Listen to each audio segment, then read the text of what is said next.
Hey there, I hope you're doing well. My name is Arya and today we're going to look at some more Reddit stories. If you enjoy Reddit stories, consider liking, subscribing, and maybe hitting that notification bell too. Let's get started with today's first story. Much love, everyone. Today's first story comes from Caught My Wife Cheating on TV and Got Revenge Reddit drama. I have been married to my wife, Amy, 45 years old, for the past 15 years. I work as an executive at a company, while my wife is a homemaker. She used to work at a plant nursery in her 20s, but after we got married, she chose to be a homemaker. We have two daughters, Emma 13 years old and Ella 11 years old. Our family was happy until the truth about my wife's cheating came to light thanks to our smart TV. So last week it was our friend John's birthday. He has been living in a different country for the past few years. We decided to video call him at midnight to wish him a happy birthday after the wishes. The four of us, my wife, John his wife and I, engaged in some casual conversations about work and life. Since John didn't have other plans for his birthday night, we decided to hang out virtually and relax for a while.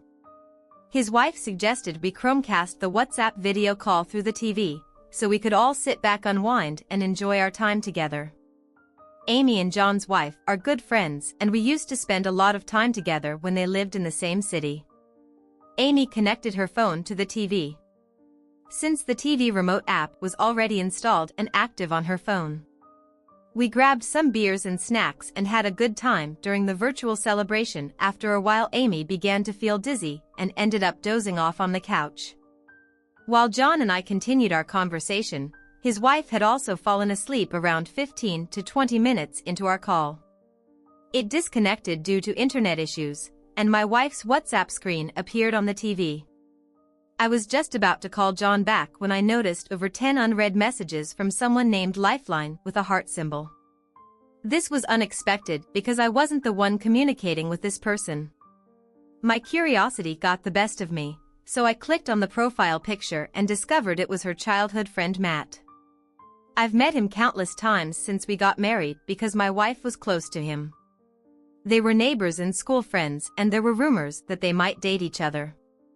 However, that never happened according to my wife. She didn't see Matt as a romantic partner, and besides, Matt was not interested in women. As of now, Matt was single. I wasn't too concerned about my wife's connection with her Lifeline because she had assured me that he wasn't into women. However, just then another message appeared in their chat: "Baby, I miss you." This raised some concerns, prompting me to look into the situation. I hesitantly opened the chat with Matt. It became clear that my wife had been chatting with him all along through her phone while we were on the video call. Unfortunately for Matt, my wife unexpectedly fell asleep without giving him a goodnight kiss, which explained why he was flooding her WhatsApp with messages after he saw the blue check marks on his messages. He expressed things like, "Why aren't you replying? Is everything okay? I can't sleep without your goodnight kiss, and I can't stop thinking about today's session. OMG. You were so good today." This couldn't possibly be a conversation between close friends. At that moment, I was absolutely certain that their relationship went far beyond mere friendship. I scrolled up in their chat history and discovered that they engaged in graphic messaging.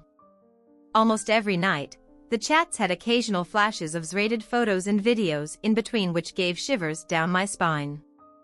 I felt numb, yet an insatiable curiosity drove me to find out everything that had transpired between them. While my wife peacefully slept on the couch, I sifted through the graphic content she had shared with her secret lover. The chats occasionally included detailed photos and videos, which only added to my distress. I was emotionally overwhelmed, but I couldn't resist delving into the details. I wasn't sure how to capture screenshots from the TV, so I used my phone to take pictures of the screen. After snapping 4 or 5 pictures, I decided I had seen enough evidence.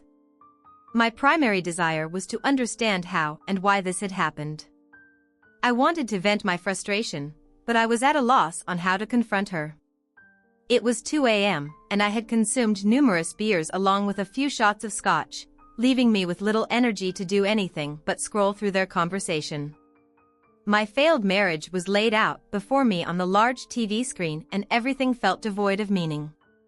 She had shared even the most private details of our moments, together with her lover. In fact, after each private moment between us, she would repeat the same with him as if trying to make up for his feelings. I was utterly repulsed by this discovery. I wanted to pinpoint when all of this had started, so I continued scrolling, but it seemed like an endless abyss, growing deeper with every scroll. By that time, Matt's messages had ceased and an eerie silence enveloped the house. I felt like I was in a haunting nightmare to reassure myself that I wasn't dreaming or hallucinating. I grabbed a nearby cushion. I was still scrolling aimlessly when Amy suddenly woke up from her nap. Her drowsy state transformed into sheer panic as she witnessed her dual life unraveling on the TV screen. She hastily snatched the remote from my hand and turned off the TV, then disconnected her phone from it. I just stared at her, utterly dumbfounded. I watched as she opened her WhatsApp chat, skimmed through her lover's messages, and then closed the app with a heavy sigh. That sigh signaled her surrender. She realized that I knew everything. She gently held my face in her hands and drew closer, pleading, "Baby, I can explain, please listen to me." I gazed back at her and responded, "All right, go ahead and explain." Her surprise was evident.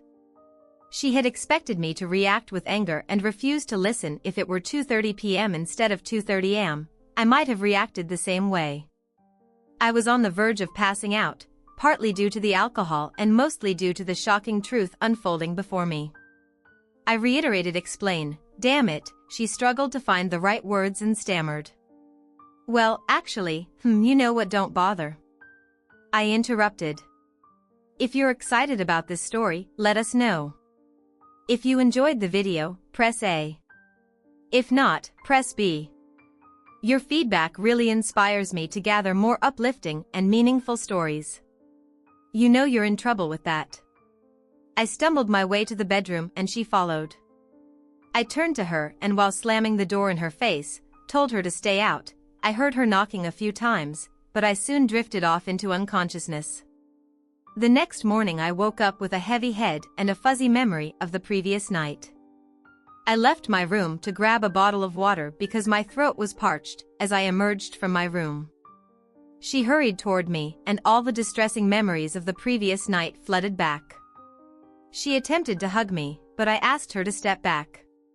She withdrew with teary eyes and a forlorn expression. She insisted that I had misunderstood everything. I ignored her and walked over to the refrigerator to get a water bottle. She continued to pester me, claiming I was overreacting, that he was just a friend. They hadn't had a physical relationship and it was all innocent flirting. I wasn't prepared for a confrontation, but her feeble excuses only fueled my agitation, and I raised my voice seriously. "Who in the world sends explicit photos to their male friends, and what's the deal with all that zesting? Wasn't he supposed to have no interest in women? How did he suddenly become interested in your private parts?" It was a Saturday morning, and thankfully my children weren't at home. They were spending their summer vacation with my parents. That week I fixed my gaze on her, silently demanding an explanation. My mental state was in shambles. I wanted to uncover the truth, even though I knew it would devastate me. I yearned for her to confess every detail of her wrongdoing. Yet every time she opened her mouth I felt nauseous. I clenched my teeth, urging her to speak, only to silence her when she did. I don't know what I was doing. I recognized that I acted irrationally, but how else would someone react upon discovering that they'd been deceived for 15 years and their entire marriage was a lie? I guzzled down an entire bottle of water in one go and then demanded that she confess everything from the beginning, or I would confront that two-faced lover of hers and give him a serious beating this time. Instead of concealing or pleading, she decided to reveal the truth. She admitted that she and Matt had always been lovers. They initiated a physical relationship in high school and had continued it ever since. However, Matt was an idle individual who forthrightly told Amy that he couldn't financially support her. To provide some context about Matt, he's a high school dropout who has never earned a single penny on his own. His parents owned several properties in the suburbs, and the rental income from these properties barely covered his expenses. I had met his parents a couple of times during my visits to Amy's house. They were worried about Matt's laziness and urged Amy to advise him on finding a job or starting a business. Everyone except Matt was concerned about his future anyway. Getting back to the point, Amy admitted that she had severed ties with Matt several times due to his commitment issues, but he always managed to win her back surprisingly. Matt had no qualms about Amy dating other men, even though he had never dated anyone else, but she had a couple of boyfriends before we started dating. So this seemed plausible to me, albeit unusual. What kind of lover does that lazy? Maybe I asked her why she hadn't married him if they were so close. She explained that Matt wouldn't have been able to provide a good lifestyle for her. Additionally, Amy herself never had a stable job and didn't have career ambitions that would allow her to be the primary breadwinner, so she chose to be financially dependent and lead a double life. I had one final question: were the children mine or Matt's? She swore that they were mine, but I remained skeptical and continued to doubt her.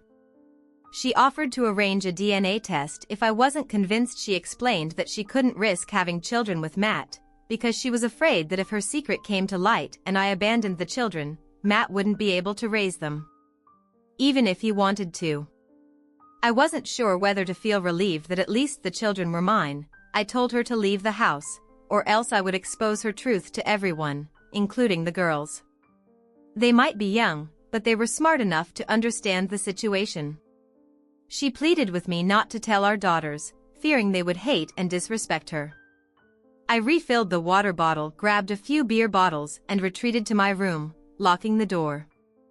I sat in front of my laptop staring at the screen for over an hour. I didn't know what to do next or who to talk to. The truth was eating me up from the inside, making me feel suffocated after finishing off the beer bottles.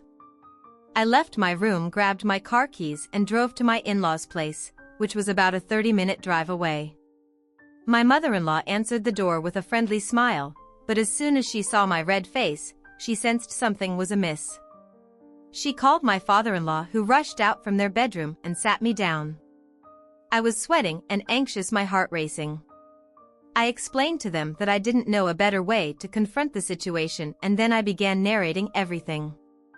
My throat grew dry and my body temperature skyrocketed as I divulged the ugly truth. Midway through, we heard someone banging on the door.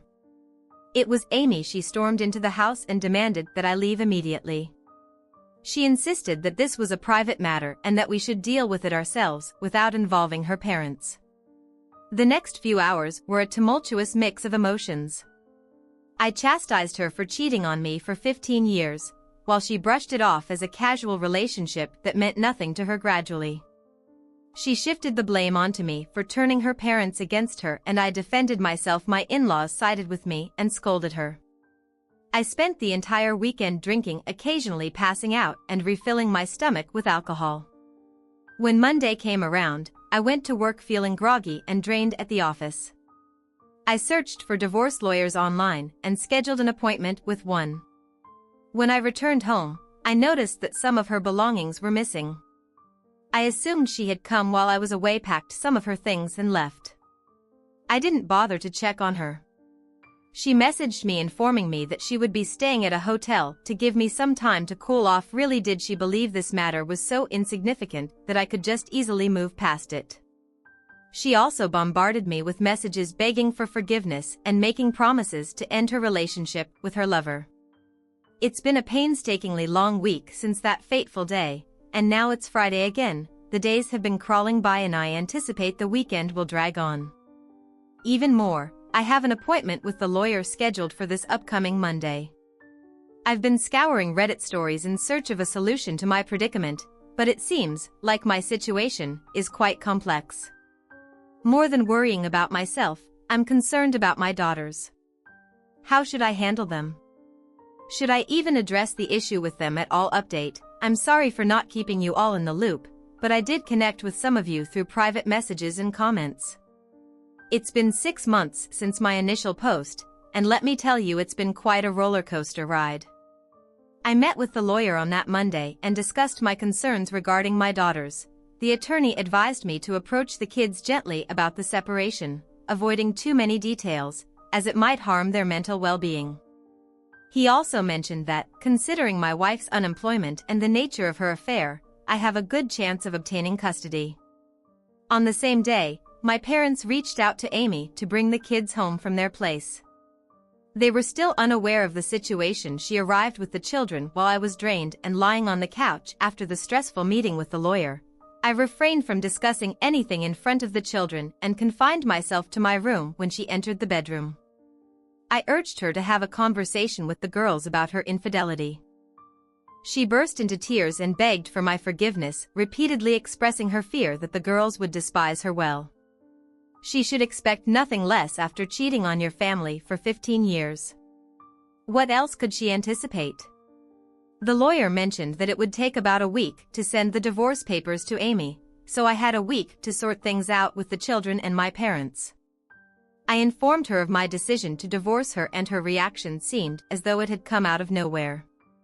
She voiced concerns about the potential trauma to the children due to the divorce, which left me wondering where her maternal instincts had been hiding all these years. I firmly reiterated my decision and gave her a 1-week ultimatum to talk to the girls in her own way, or else I would be the one to reveal the truth. With my pillows in tow, I crashed on the bedroom couch and drifted off to sleep throughout that entire week. I left the house early in the morning and returned late in the evening as the weekend drew near. She would often cry and wail through the night, sometimes so intensely that it would wake me up. I did feel sorry for her, but how could she carry on like this for so many years? What was she thinking, believing she would never be discovered? She had multiple opportunities to end her affair, yet she persisted. Our private conversations, my vulnerabilities, my deepest secrets, everything she left exposed to her lover. How could I forget all of that? On Friday evening, she informed me that she had devised a plan to talk to the girls the following day. I nodded in agreement. On Saturday, after breakfast, she gathered the children and mentioned that we had some news to share. She explained that I had received a job transfer to a different country and, as a result, I would be moving away for a few years. I was taken aback, and my daughters looked at me in surprise in front of the girls. I sarcastically asked her, "So this means I have to move out of the house, right?" She rolled her eyes and signaled me to be quiet. She continued, "Well, if that's the case, and the house feels too big for the three of us, we can move to my parents' house for now, and later we can find a smaller place." The girls were clearly confused by this explanation. They were young, but not naive enough to miss the game she was trying to play. My younger daughter told Amy that what she was saying didn't make sense, while the older one directly questioned us. "Are you guys getting divorced?" I shot a stern look at Amy and urged her to tell the truth. With a sigh, she broke down. The girls turned to me for answers, and I told them they were correct about our divorce. I explained that we no longer felt compatible with each other. My elder daughter even suggested that I might be having an affair, which was why Amy was crying. She held her mother's hand and asked Amy if I was cheating on her. Instead of clearing the air, Amy simply hugged her, leaving the girls disgusted with us both. I was furious with that manipulative woman. I couldn't believe how she had turned the situation against me. I ended up telling my daughters everything, explaining how I found out, but of course I left out the graphic details. Amy shouted at me, accusing me of reneging on my word. She argued that I had given her the freedom to explain things to the girls, so why wasn't I supporting her when she talked about my job transfer? The situation had spiraled out of control, and I decided it was time to stand up to Amy's manipulation. I called both my parents and my in-laws and asked them to come over as soon as possible. They all lived within a 25-30-minute drive, and within an hour they were at my house. That 1 hour felt like a never-ending nightmare that I'll never forget. My daughters were crying, clinging to me, and witnessing this, Amy did her best to justify her actions. She went as far as painting me as a liar and accused me of manipulating the girls against her. Her arguments ceased only when I mentioned I had photos of those conversations. My parents were shocked by the scene before them. I gave them a brief account of the situation. Everyone was repulsed by Amy's reprehensible actions. She continued sobbing and pleaded for forgiveness. I felt a moment of pity for her. It was painful to see her in this state, but she had brought it upon herself instead of casting me as the villain in front of my daughters. She could have simply told them that we had fallen out of love or something similar, but she wasn't willing to accept even the slightest blame, and now her ugly truth was exposed to everyone, including our daughters. I made it clear that we were moving forward with the divorce and the girls would be staying with me. I asked her parents to take her away. Even the girls themselves asked her to leave. My parents decided to stay with us for a few weeks to offer support and help us through this tough time. It was undoubtedly a challenging period, but I'm relieved that we emerged from it stronger. I've started therapy for all three of us and we're all in a much better mental state. Now my divorce proceedings are ongoing. Amy has made a claim on my house which I'm contesting, because I don't believe she deserves any part of it. Interestingly, she didn't contest the custody of the children, which makes her priorities quite clear and simplifies things for us during our confrontation, and even afterward, Amy promised to sever all ties with her lover. However, after moving in with her parents, she was caught visiting her lover's house. Her siblings discovered this and humiliated her to the point where she had to leave the house. Her parents also confronted Matt for his actions and informed his parents about the situation. As far as I know, Matt's parents have stopped providing him with rental income from their properties and urged him to support himself. Meanwhile, Amy is working as a sales agent in a showroom. I no longer dwell on thoughts of her. My focus is on raising my daughters and providing them with the best life. I can wish me luck story too. My wife, who is 31, and I, who I'm 32, have always shared a loving relationship. We were high school sweethearts and decided to get married when she became pregnant. The pregnancy was the reason we tied the knot from the beginning. We've had an active and enjoyable bad life throughout the years. We've been very happy together and there hasn't been any reason to think otherwise. However, raising our son has been quite challenging since he's always been prone to illness. Doctors initially suspected anemia, which made his health struggles more complicated as he reached the age of 13. These issues became more frequent. He would often experience severe trapped gas, causing him to hunch over in pain and feel immobilized. Fatigue plagued him, no matter how much he slept. He also suffered from constant lightheadedness and occasional dizzy spells that seemed to appear out of nowhere. These health concerns were frustrating because they were unpredictable and we struggled to identify their root cause. I empathized deeply with my son's suffering, especially because no one in my family had experienced such an illness. We never conducted a genetic test to determine the source, assuming it might be related to my wife's side of the family. The doctors consistently found him to be anemic through various tests, which could either be a genetic or acquired condition, leaving us uncertain about its origin. Despite his efforts to increase his iron intake, our family went through a lot due to our son's health issues, and it became our new normal. Fortunately, we decided to consult a different doctor who eventually diagnosed him with celiac disease. Eliminating gluten from his diet made a significant difference and he started feeling like a normal person again. Celiac disease is hereditary and tends to run in families. Interestingly, both my wife and I were relieved because for once we had the ability to control his flare-ups. We no longer had to arrange our lives around hospital visits or be ready to rush him to the emergency room at any time. It was a sense of relief we hadn't experienced in 13 years. Little did we know that this would mark the beginning of the unraveling of our marriage. Discovering the root cause of our son's inherited illness would shatter our family and expose a 14-year-old secret. Only my wife could explain. The doctor suggested that my wife and I undergo a blood test to determine which side of the family the disease originated from. We took the blood test and the results came back negative. This meant that celiac disease antibodies weren't present in our blood. We repeated the test and the outcome remained the same during our next visit. The doctor was perplexed and even questioned if our son might be adopted.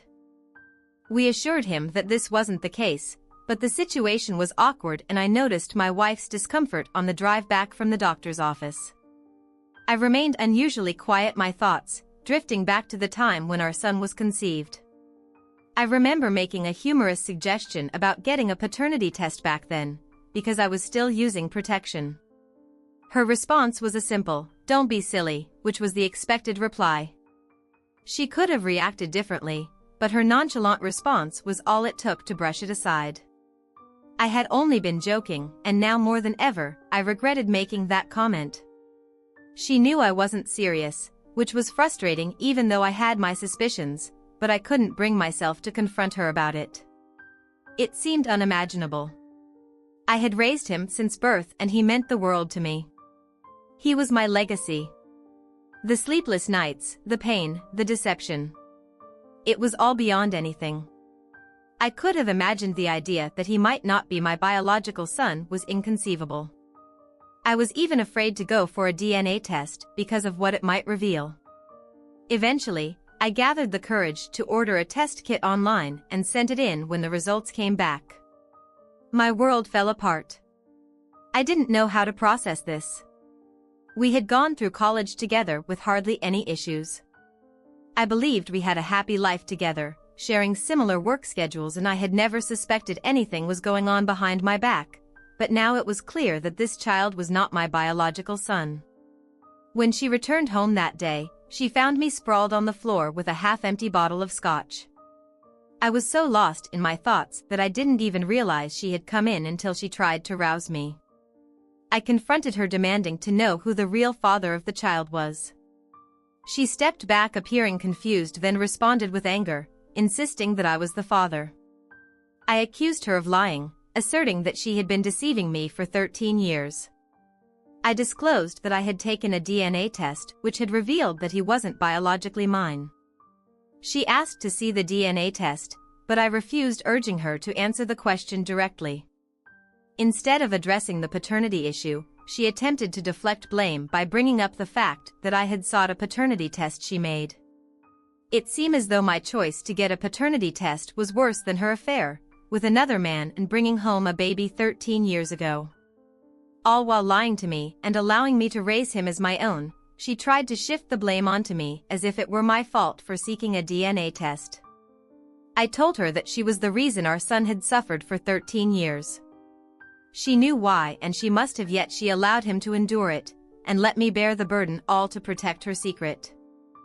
She made every effort to dodge responsibility and shift blame, but I eventually warned her that if she didn't reveal the true identity of the child's father, I would contact every man she had interacted with over the past 13 years and request a DNA test from them. My eye had turned bloodshot, signaling my intense seriousness, and finally, she broke down. She confessed that our son belongs to a coworker from her previous job. She revealed that she had fallen for this guy over the course of a month. They had been close a few times and then it stopped because of her deep love for me, and during that whole month, I had not the slightest inkling of what was happening as I continued to live my happy life now. I find it incredibly hard to trust her. It's difficult for me to even look her in the eyes. I used to believe that we had everything we wanted, even making plans to have a child together, when this revelation came crashing in. We were genuinely happy, or so I thought, until he entered our lives. Before, I was content. I thought our marriage was solid, but now it feels like it was all a facade. We have a beautiful home, nice cars, a comfortable life without financial concerns, but I've lost what truly mattered, she claims. It only happened once, a moment of adventurous desire, a desire for something out of the ordinary, but I struggled to believe her. It's more than just being cheated on. It feels like my entire life has been a falsehood. She's not the person I once knew. He's not my biological son, and ultimately, I find myself alone without any true offspring of my own. The tears couldn't be contained. I couldn't bear to stay in our home any longer. I reached out to my boss at work, confessing everything and expressing my need for an extended leave. He grew concerned about my mental state and insisted on driving over to my house to ensure I was okay. I wasn't particularly close to my boss, but he made the effort to drive over to my house and took me out to a restaurant that evening, giving me a chance to step away from home. During our conversation, he shared a poignant story about a friend of his who had discovered his child wasn't biologically his and subsequently took his own life. He expressed a strong desire to provide me with all the support I needed. My boss encouraged me to take an extended break from work, urging me to pursue something I've always longed for, but couldn't due to my responsibilities. One of my long-standing dreams has been to travel. I've never ventured beyond the borders of my country. Aside from a trip to Mexico, as I've always been dedicated to providing for my family, especially in case of emergencies concerning my son, this dedication to our family is the reason we haven't traveled much.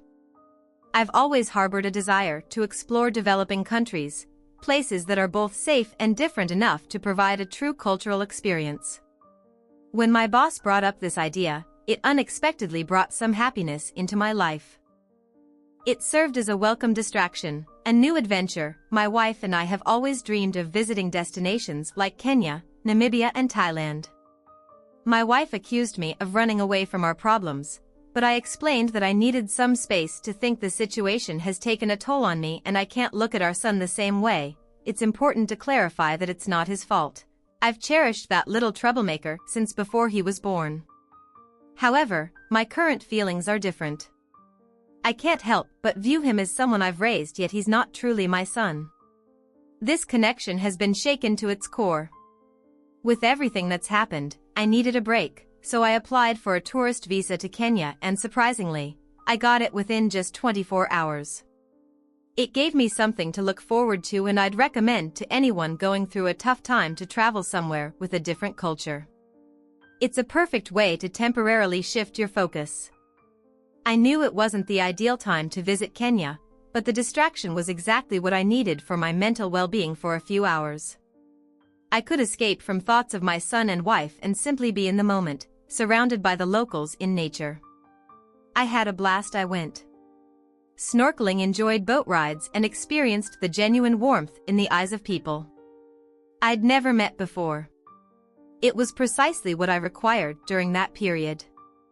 After spending a week in Mombasa, I decided to return home to sort things out. I had made up my mind to get a divorce from my wife. Upon my return, I felt like going back to where I'd just come from, because home didn't feel like home with her around. I couldn't look at her. Couldn't stand the sound of her voice, and I'd even started distancing myself from my son, which made me feel absolutely miserable. My son is a bright kid and he already senses that something is wrong, but I can't help it. I want to make it clear that I will never abandon my son under any circumstances. I feel disconnected from him, but I attribute it to the shock of recent news. Nevertheless, it needs to change and I'm well aware of that. As for my marriage, my wife suggested we seek marriage counseling, claiming that her affair happened a long time ago and she's been faithful since then. But how can I be sure she hasn't cheated on me again? I used protection when I was with her while she was having unprotected sex with a former coworker. She knew 13 years ago that the child isn't mine, but chose to lie for all those years. How can I trust anything? She says, that's why I asked for an amicable divorce to give myself a chance to heal. I suggested we share custody of my son and I would still be his legal father because I still care about him deeply. None of this is his fault, and I want what's best for him at this point. My wife agrees with everything. However, I'm worried that my feelings toward my son might change over time and that terrifies me. I've also told my soon-to be ex-wife that she needs to reach out to the biological father and inform him it's better for everything to come out in the open. Now she initially wanted me to keep this secret from the biological dad, as well as from our family and friends. I agreed for the time being, but once the divorce is finalized, I'll contact the biological dad and I'll have to break the news to my parents, which won't be easy for them to accept. I'm still young and I believe I can start a new family, which might be the best way to move past this betrayal. Currently, I've already initiated the divorce proceedings and it should be finalized within the next 5 months. In the meantime, I'm actively looking for an apartment, and I intend to leave the house to my soon-to be ex-wife and my son. I'm going to turn this one over to you. What do you make of this situation? Share your thoughts in the comments below, and as always, a huge thank you from the bottom of my heart for getting involved in today's stories. Your love, support, and time mean the world to me. So, thank you so much for being part of this. I really appreciate your time. I'll see you in the next one. Take care and much love.